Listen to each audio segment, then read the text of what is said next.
नमस्कार दोस्तों। आज के इस कलियुग में एक बहुत बड़ा सवाल रहता है कि हम किस गुरु की शरण में जाएं, या क्या सच में कलियुग में गुरु होते हैं? क्या सच में वो हमें मिलेंगे? अगर होते भी हैं तो क्या वो आके हमें मिलेंगे? अगर मिलेंगे तो क्या हमारा उद्धार सच में हो पाएगा? और मतलब ऐसे बहुत सारे सवाल हर किसी के ज़हन में रहते हैं या दिमाग में रहते हैं। और ऐसा हो चला है कि लोगों का अब विश्वास उठता जा रहा है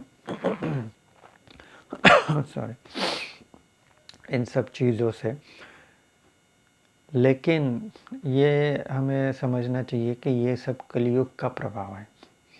कलियुग के कारण लोग धार्मिकता से दूर होकर अधार्मिकता की तरफ बढ़ रहे हैं। उनके मन में कई सारे सवाल निर्माण हो रहे हैं। लोग भ्रमित भी हो रहे हैं।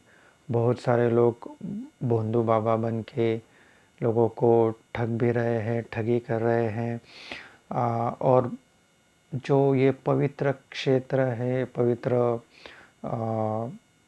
फील्ड जो मैं कहूँगा स्पिरिचुअलिटी का या धार्मिकता का, उसे बदनाम भी कर रहे हैं। बहुत सारी वेब सीरीज़ भी निकली है कि जिसमें दिखाया जाता है कि कैसे पाखंड होता है और कैसे ये धर्म के नाम पे लूटा जाता है। वो बात कुछ हद तक सही भी है, लेकिन वो पूरा पिक्चर नहीं है। वो पूरे पिक्चर का सिर्फ एक छोटा सा टुकड़ा है। तो हमें उससे भ्रमित नहीं हो जाना चाहिए।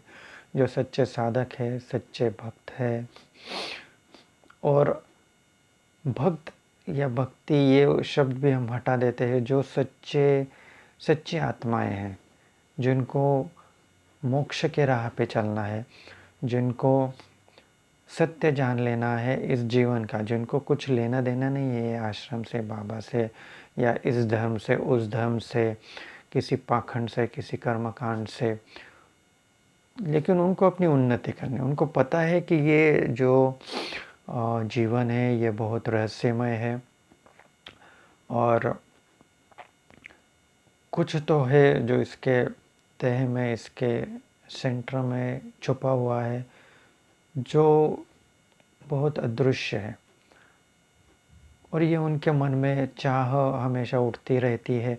जो सच्चे साधक है उसके ही मन में उठेगी, उनके ही मन में यह चाहत उठेगी कि इस सत्य को जान ले। अभी ये चाहत जागती क्यों है, ये बहुत इंटरेस्टिंग है। ये चाहत जागती है क्योंकि आपके आत्मा की वो पुकार है। आपकी आत्मा रो रही है, अंदर से चिल्ला रही है कि इस मोह माया से निकलो और अपने अंतिम सत्य को जान लो। तो ये अंतिम सत्य को जानने के लिए आपके अंदर बेचैनी हो रही है, या जो उत्सुकता, जो जागरूकता, ये कहे कि जो एक्साइटमेंट, जो कुतूहल आपके बीच में निर्माण हो रहा है अध्यात्म के बारे में, वो ये आत्मा की डिमांड है आपके। अब आता है, ये तो डिमांड तो है और ये हर एक के अंदर है, क्योंकि हर एक के अंदर आत्मा है। कुछ बुरी आत्माओं के हम छोड़ देते हैं कि जो इस पृथ्वी पे आई है इसलिए कि विनाश का कार्य कर सके। लेकिन जो बहुत सारी अच्छी आत्माएं हैं वो भी शरीरों के अंदर कैद होके भटक रही हैं। लोग बेचैन है इसलिए कि कहाँ जाए, किससे बात करें, किससे मार्गदर्शन लें, कैसे हमारा उद्धार हो, कैसे मोक्ष की राह पे चल सके। और ये उनकी तलाश जारी है। लेकिन उसी बीच में हो ये गया है कि बहुत सारे जो लोग हैं, मतलब समझो 100% है, 100% में से सिर्फ 10% या 20% लोग ऐसे हैं जिनको सच में चाहते हैं कि हम थोड़ा लेवल अप कर जाए, हम इस मोह माया की दुनिया से थोड़ा ऊपर उठ के अपनी उन्नति साध लें। ये नहीं कि सब छोड़ के वैराग्य धारण कर ले या हिमालय में चले जाए, ऐसा नहीं। उनको सिर्फ आत्मज्ञान चाहिए, क्योंकि आत्मज्ञान ही एक ऐसी चीज़ है जो आपके मन को शांति दे सकती है। मार्क माय वर्ड्स, मेरे एक शब्द लिख के रखिए। ज्ञान का ये बहुत बहुत ज़्यादा इम्पोर्टेंस है। और ये ज्ञान ही है जो आपके मन की पिपासा को, मन की तृष्णा को शांत कर सकता है। तो एक तो ये 20% लोगों का ये हाल हो चुका है, या वो बुरी हालत में ऐसे हम पकड़ते हैं, पकड़ के चलते आ गए। और बाकी जो 80% वो क्या कर रहे हैं? बाकी 80% को तो अपना कुछ करना है नहीं।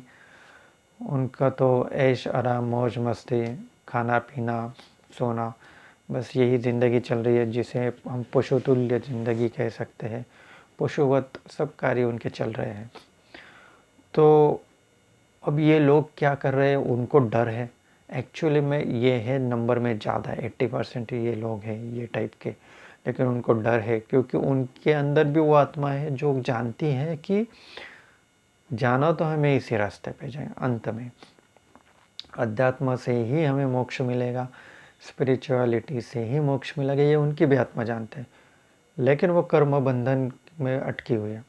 तो वो भी अंदर से डरते हैं कि कहीं ये 20% लोग एक्टिवेट ना हो जाए। ये अगर एक्टिवेट हो जाएंगे तो हमारा सब खेल ख़त्म, सब तरफ धार्मिकता फैल जाएगी। बराबर है, सब तरफ धार्मिकता फैल जाएंगी, सब लोग ईश्वर की चरणों में लीन हो जाएंगे। उसमें एक्चुअली बुरी बात कोई है नहीं, लेकिन इनके अंदर की जो पाप है ना, वो डरते हैं। तो इसीलिए वो ये जो 80% लोग हैं, ये भ्रम ऐसा फैला रहा है कि सब पाखंड है, सब धूर्तपना है, और धार्मिकता कुछ अभी शेष नहीं रह गई है।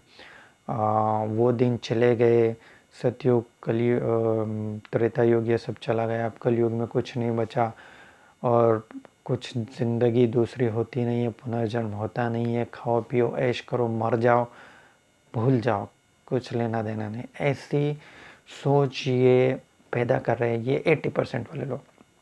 अब जो कि ये नंबर में ज़्यादा है, तो वो चीज़ें भी वैसे ही बना रहे, फिल्मों में भी वो वही दिखाएंगे, गाने भी वैसे ही बनाएंगे, न्यूज़पेपर में भी आर्टिकल्स वैसे ही आएंगे। हम देखेंगे कि इसके घर से इतना करोड़ रुपया निकला, उसने इतनी ठगी की, या ये इसने इतनी शादियाँ की। तो सब मोह माया और ऐश आराम में उलझे पड़े हैं, और वो इम्पैक्ट कर रहा है इन 20% सच्ची आत्माओं पर। तो मैं दुखी हूँ उन 20% लोगों के लिए, और मैं जहाँ तक समझता हूँ कि आप भी उन्हीं 20% में से हो, क्योंकि तभी आप इसी चैनल पे आए हो, मेरी बात सुन रहे हो। आपको आपके अंदर भी एक जिज्ञासा है कि एक्चुअल में कैसे क्या करें इस कलयुग में।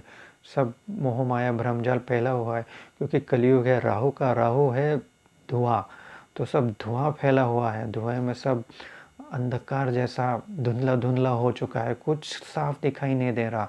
कोई गुरु, कोई कोई कोई स्पिरिचुअल मार्गदर्शक हमें मिलेगा नहीं मिलेगा, क्या होगा, ऐसे लटकते रहेंगे लाइफ में। कुछ किसी को समझ में नहीं आ रहा। तो इसी धुएं को छांटने के लिए, इसी धुएं को दूर करने के लिए भगवान जो सुप्रीम शक्ति है, अब उसे भगवान कह लो, अल्लाह कह लो, ईश्वर कह लो, यीशु कह लो, जीसस कह लो, गुरु नानक जी कह लो, किसी भी धर्म के कोई भी हम कुछ भी नाम दे लो, ये सब सुप्रीम शक्तियां हैं हर एक धर्म के पीछे। तो ये शक्तियां चाहती हैं, और फिर वो कुछ ऐसे लोगों को पृथ्वी पे भेजती है जिनके माध्यम से बाकी ये 20% लोगों का कल्याण, ये 80% को छोड़ दो, उनका तो कुछ होना है नहीं। वो तो अपने कर्म से जिएंगे, अपने कर्म से मरेंगे, अपने कर्म के भोग भोगेंगे। लेकिन ये जो 20% है, ये डिमांड कर रही है, ये सब कॉन्शियसली डिमांड कर रही है। अब जाके कहीं पे आपने अर्जी लिख के नहीं दी है ईश्वर के दरबार में कि किसी को भेजो मेरा उद्धार करने के लिए या मुझे मार्ग दिखाने के लिए, लेकिन आपके अंदर से ये वाइब्रेशंस कंटिन्यूसली निकल रही है, वो यूनिवर्स में जा रही है, और उस सुप्रीम आदि शक्ति तक पहुंच रही है। मैं तो इसी मत का हूँ कि किसी भी धर्म को ना पकड़े, हिंदू हो, मुस्लिम हो, सिख हो, ईसाई हो, सबको छोड़ दे, सबके ऊपर है आदि शक्ति। आदि शक्ति नाम से भी आपको प्रॉब्लम है तो वो आदि शक्ति वर्ड को भी हटा दीजिए, सिर्फ एक समझ लीजिए कि एक सुप्रीम पावर है, जिसे हम कह सकते हैं कि ऑलमाइटी गॉड ऊपर है। तो वहाँ तक हमें पहुँचना है, और किस प्रकार से ये जो पाखंड फैलाया जा रहा है, ये जो धुआं दिखाया जा रहा है, ये नकली है, ये वास्तविकता नहीं है, इसका उद्घाटन या उद्बोधन या क्या कहें हम, उसके ऊपर प्रकाश में आने वाले वीडियोस में डालूँगा, जिससे कि सच्चे साधकों को राह मिल सके, गाइडेंस मिल सके, मन को शांति मिल सके। Thank you so much.